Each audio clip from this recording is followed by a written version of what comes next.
Blog Talk Radio. Hey everybody, it's your girl Cy Brown and welcome to the Cy Brown Morning Show. Thank you so much for hanging out with me. You know we go live weekdays at 9 a.m. So if you are listening to today's show live, please feel free to click the live chat button and that will pipe you right into the chat room. So our chat room is open. We had a good show yesterday. So I want to thank everybody for hanging out with me.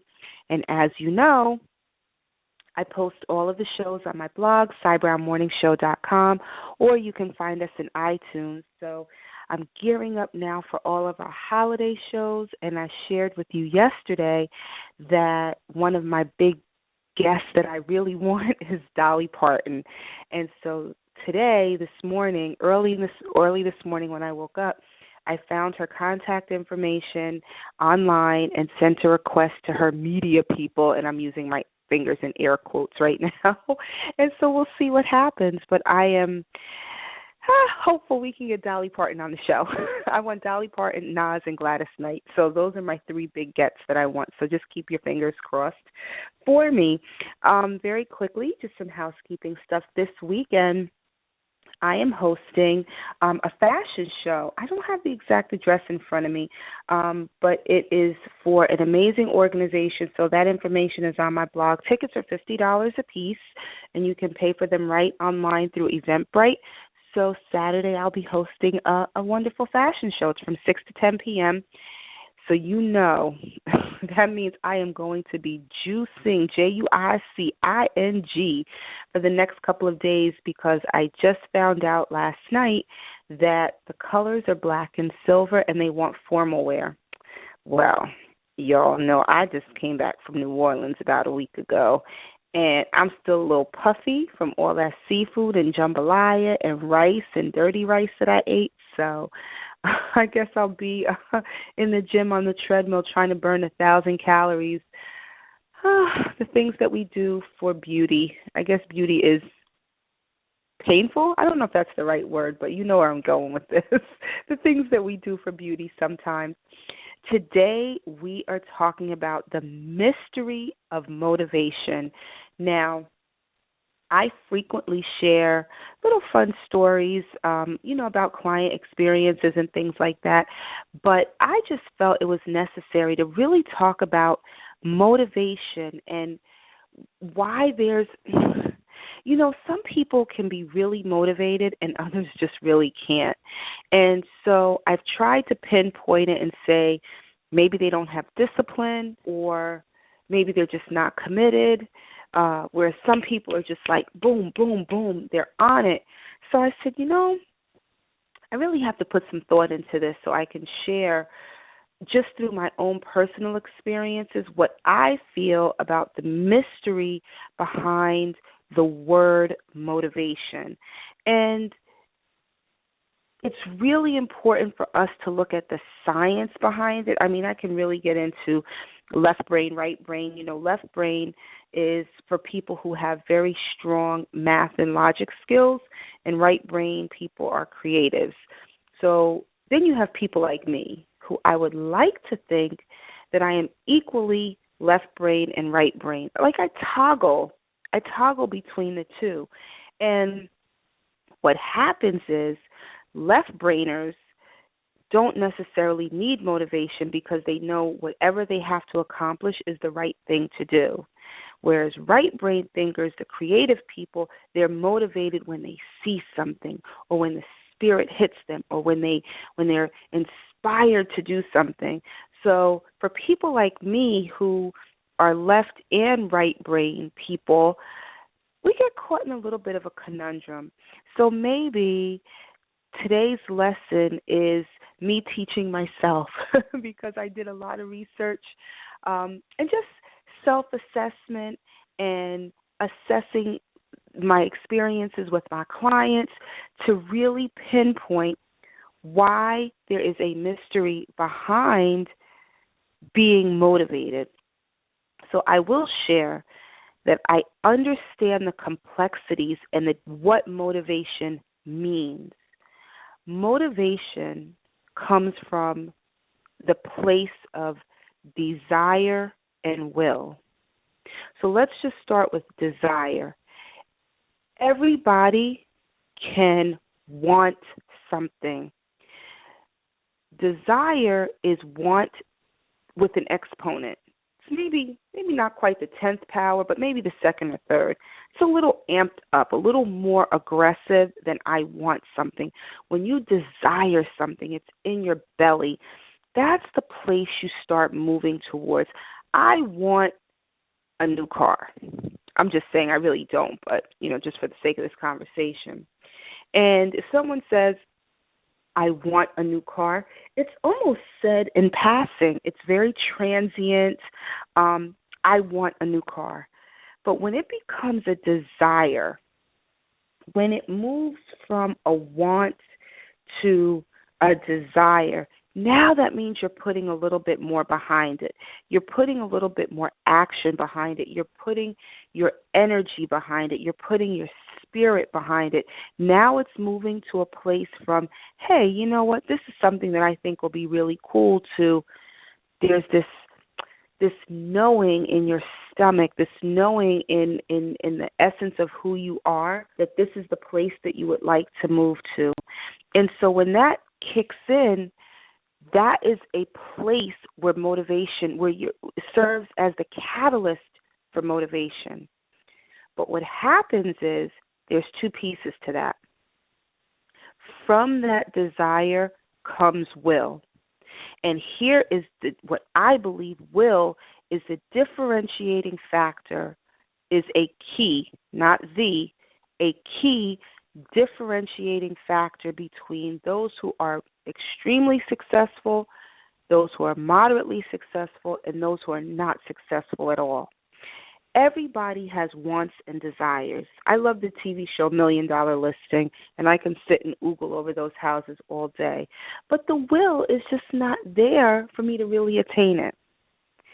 You have to move from a place of desire and then action or activation. That will is the fanning of the flame. The desire is the flame. Will is the wind that fans the flame. And once you take that desire, fan it with the flame, fan it with will, it moves into activation. Hear what I'm saying? So we're moving from what we want, from a thought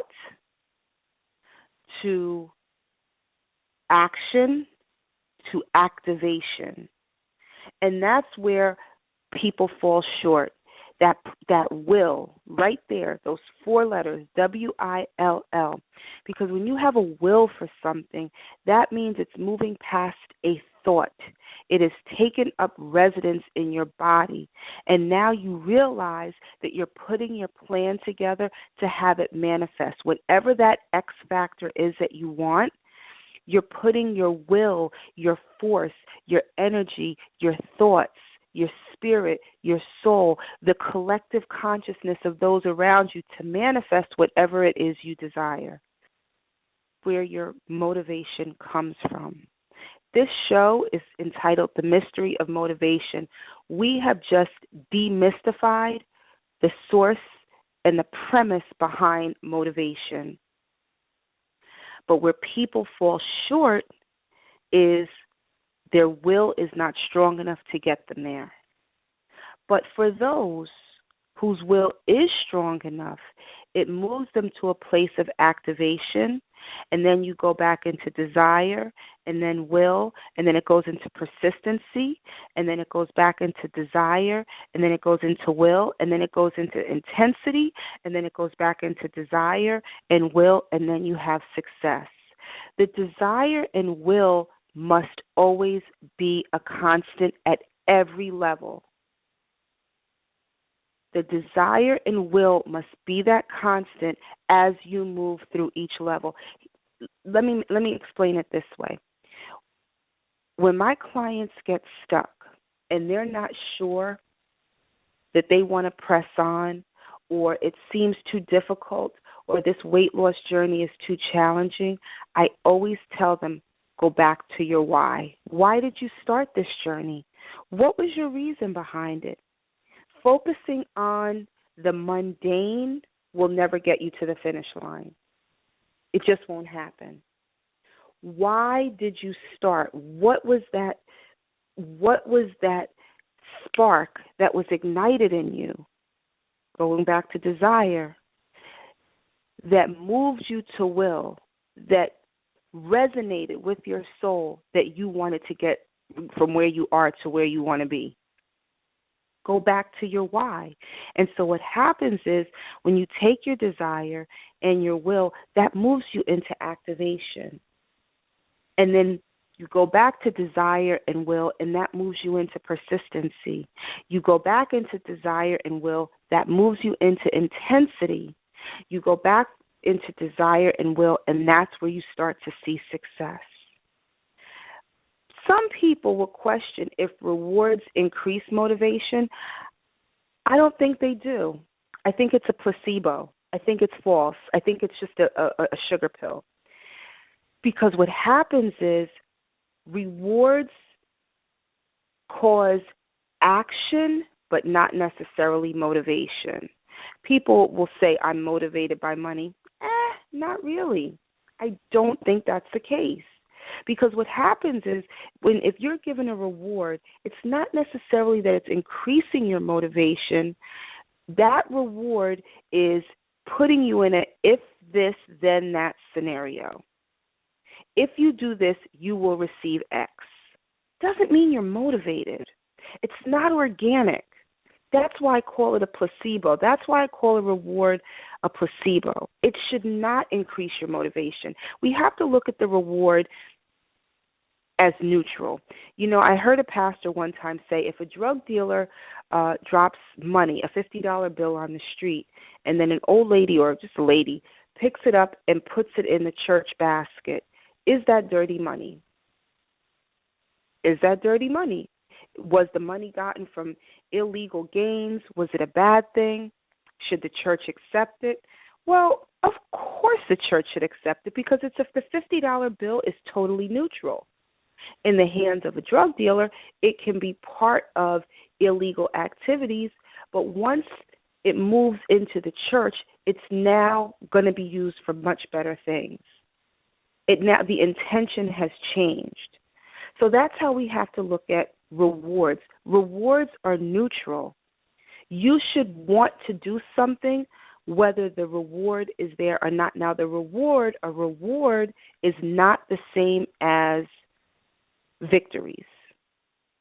Victories are what happens when you're motivated, you're successful at reaching certain benchmarks. Now you have victories to celebrate. So the key is, would you still do that if there was no reward present or no reward offered? That's when you know what your motivation is. I started this show on June 26th of 2008. I had no idea what in the world I was doing. Had no idea. All I knew, and this is the truth, that God, I heard it in my left ear radio. And I'm like, what in the, like as clear as day. It was the creepiest thing. And I Googled and searched like internet radio. Now, mind you, this is 2008. Nobody even knew what a podcast or internet radio was. But I knew something was there. And I started hosting a 1-hour show every single day, five days a week, not every single day. Didn't do Saturday and Sunday, but Monday through Fridays, 5 days a week, an hour-long show with no experience. The only experience I had with radio was booking my clients on radio interviews. I was motivated to do this because it was new. It was a challenge. It was something that was different. It felt right. Was there a reward? Not really. Was it rewarding to do? Absolutely. But there was no tangible, here, Saida, we're going to pay you. We're the network. We're going to pay you to do this show every day. Didn't happen. Did not happen. I had to take one step at a time. And the more I took one step at a time, the closer I got to where I wanted to be. I always share with people, how do you eat an elephant? You eat it one bite at a time. I don't know. I want to say that's something that Confucius said. I'm sure I read it somewhere. I'm not the only person that has said that. But when we're looking at the mystery of motivation, what what what is the source of it? How do we get it? How can we catch it? How can we share it? How can we make it go viral? This is what we're talking about today. I believe on that track, remember it's desire and will, go live at sea level because the distinction comes with will. So someone can have the desire and they talk themselves out of it and then they become unmotivated. I can't do that. I'm too heavy. I'm too far gone. My credit is too bad. There's no way I'm going to get out of this. I totally disagree. Take one step at a time and go live at sea level. Not sea as in the water, like a sea level of a beach. Sea as in the letter C. Go live at sea level. So many times we think we have to wait until we're at A, B, or maybe B minus. I don't believe that to be true. Because by the time you get to that point, you've probably missed the opportunity. And then what will happen is what you thought was super amazing, by the time you get to the place where you feel you're perfect, the opportunity has passed you. You know, there's this beautiful ebb and flow in life. You know, it comes in and goes out, it comes in and goes out. So while you're sitting there racking your brain trying to be perfect, the tide has gone out and you missed it. And when it comes in, it's not going to be the same. Go live at sea level. You don't have to be perfect. We talk ourselves out of it, and a lot of times we don't even believe in ourselves. You don't have to raise your hand. I can't see you. But when I give talks, I'm scheduled today to do a talk at my local college for this amazing group of women who are transitioning from the welfare system to being more independent and job searching. And we're talking, my talk today, it's for 3 hours actually, from 10 to 1. So as soon as I get off the air, I'm going to jump in my car and head on over to the college. But these women have lost faith in themselves. They have the desire. They even have the will. But when it gets to the activation, they don't have enough confidence that they can execute it. If you don't believe in yourself, I don't care how motivated you are, it ain't happening. Just is not going to happen. I remember when I first started losing weight, I hired a nutritionist, and I've shared this before, hired a weight loss coach, a nutritionist, and a trainer. And I remember the first day they gave me my menus, and I had to have half a cup of rice with one meal, a small potato, and oh my gracious, I was measuring food like you would not believe. And my husband was like, "You're really into this, aren't you?" And I said, "Yeah, like I want to lose weight. This is what I want to do." And I realized if I didn't believe that I could do it, I was never going to be successful. I was never, ever going to be successful. I had to get back on that train of motivation because I knew it wasn't that my husband was trying to sabotage me. That wasn't the case. But I knew I had to believe in myself. One of the things that kills our motivation is lack of priorities. Hear me out. I just want to take a quick moment to say big shout out to Miss Pretty who's in the chat room. Hello. Thank you so much for joining the Cy Brown Morning Show. So welcome. But I want to get back to this. We have to prioritize because here's what happens. Remember, at the top of the show, I talked about want, desire, and will.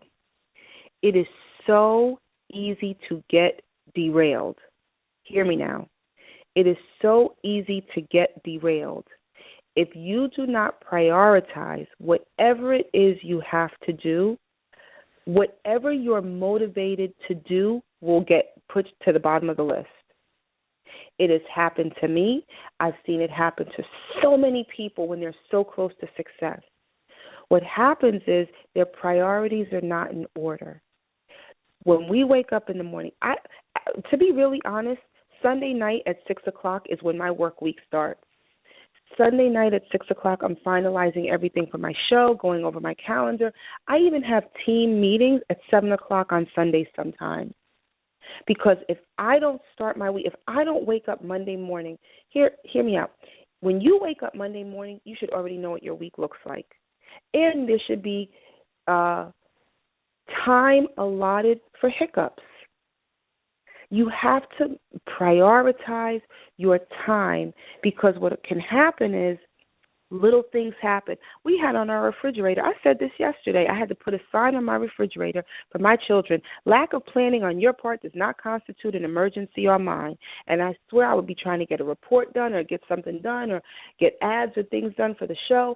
And by golly, my kids would come, because when I first started the show, my children were still in high school. They're in their 20s now. But it would thwart my day. I have now learned to factor in and have contingency plans in place, so that way when curveballs are thrown, I do not get so far derailed that I lose my motivation. This is some real good stuff I'm sharing with you guys today, because I've seen it happen. It's happened to me, and I've seen it happen to clients, and I've seen it happen to friends. If our priorities are not in order, what will happen is we'll lose the momentum, and it's all about the momentum. You ever heard the phrase that successful people, success begets success, or the rich get richer, or the poor get poor? You know why? They're building on momentum. Donald Trump, I have to talk about him right now. He's actually a big part of my talk about branding today. Well, your political affiliations aside, I will share with you, I think Donald Trump is amazing. Not necessarily his politics. Let me put that out there. I don't agree with his politics. But this man has been able to finagle his way to become a top-tier contender for the Republican presidential nomination. He won one poll, just one, and that is all he talked about at every campaign stop. I'm at the top of the polls. I'm at the top. This guy has low energy. This guy's asleep. This guy can't get his finances together. Whatever his story was, all he talked about was his poll numbers.